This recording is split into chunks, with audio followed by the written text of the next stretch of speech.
नमस्कार, मी काजल आणि तुम्ही पाहत आहात NBN न्यूज। नवी मुंबईत सामाजिक बांधिलकी जपत एक कौतुकास्पद उपक्रम राबवण्यात आला आहे। परिवहन उपक्रमातील घणसोली आगारात कार्यरत असताना निधन झालेल्या कैलासवासी श्री अमित जोशी यांच्या कुटुंबियांना आर्थिक मदत करण्यात आली आहे। परिवहन समिती सभापती म्हणून मिळणारे तब्बल 5 महिन्यांचे मानधन अमित जोशी यांच्या कुटुंबियांना मदत म्हणून देण्यात आले। पाहूया या उपक्रमाचा हा विशेष रिपोर्ट। परिवहन उपक्रमातील घणसोली आगारात येथे कार्यरत असताना कैलासवासी श्री अमित जोशी यांचे निधन झाले होते। अमित जोशी हे दिघा विष्णुनगर परिसरात वास्तव्यास होते।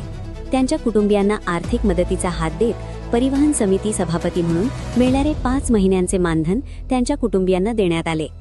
नवी मुंबईचे शिल्पकार, ठाणे जिल्हा संपर्क मंत्री, पालघर जिल्हा पालकमंत्री, वनमंत्री आणि आमदार श्री गणेशजी नाईक साहेब तसेच खासदार डॉक्टर श्री संजीवजी नाईक साहेब, प्रथम आमदार श्री संदीपजी नाईक साहेब आणि गटनेते सभागृह नेते श्री सागरजी नाईक साहेब यांच्या आशीर्वादाने सभापती म्हणून नियुक्ती झाल्यापासून आजपर्यंत मिळणारे मानधन अमित जोशी यांच्या कुटुंबियांना मदत म्हणून देण्यात आले।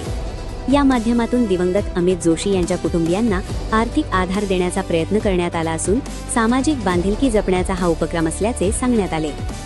दिवंगत कर्मचाऱ्याच्या कुटुंबियांच्या अडचणीच्या काळात आर्थिक मदतीचा हात देत सामाजिक बांधिलकी जपण्याचा हा उपक्रम निश्चितच कौतुकास्पद आहे। कॅमेरामॅन सोबत मी काजल, NBN न्यूज।